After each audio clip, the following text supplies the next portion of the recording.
So this guy on the screen, no one else can see him except for us, but that's Michael Anthony. He's one of our super fans, and he wanted to know: do you ever get nervous when you're interviewing anyone? Like, because I mean, you talk to people of high esteem, celebrities, things like. Have you ever been nervous to interview someone, or not really?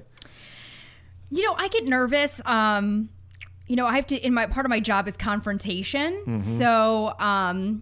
So the other day I had seen there was a search warrant that I pulled, and this guy was accused of selling tainted Xanax to his wife and ex-wife, and she overdosed.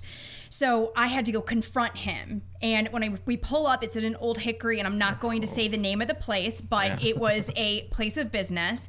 And I pulled up, and I look at my photographer, and I go, "All right, are you ready?" And he just looks at me, and I can tell he's nervous. I'm like, "There's no reason to be nervous," and I'm trying to pump us both up. And he's like, "Jessica, you never know if this is the time that this guy is just going to say, you know what?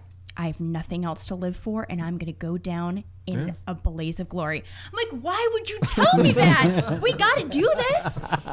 We got to do, we have to do it. So I went up there and talked to the guy, and, we go in there, and there's, all you need to know about, and no offense to anyone who has these, but those beads that hanged out, they love beads, or those were on the door. And as soon as I saw those, I was like, I know what kind of place I'm going. Why are you pointing at me? Lee had some of those at your house in Murfreesboro. So it was like 1983. Oh, okay, sure it was. So so he wanted to know that. So I can only imagine. I mean, I love confrontation, but you're right. You don't know. I mean, there was that story not too long ago where that guy used to work at the news station, went and gunned down the woman. And I mean, it is. I mean, when you think about it, you're right. You never know where someone's frame of mind is going to be. And that happened in Virginia, where I worked for 5 years, and a lot of my friends knew them. But that was, they knew each other. And I'm not going to say that it's just.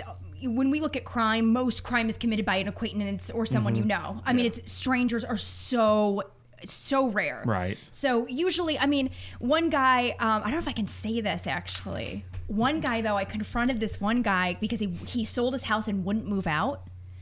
And he told me to shut my sucker. Oh, wow. Nice. There you go. With a camera? Like you had a cameraman? Yeah, and he said, "You shut your sucker," and tell that to News Channel 2. Oh, wow. Okay. So we bleeped it and we used it on the air. Wow. Okay, well, I guess his message got across anyway, so.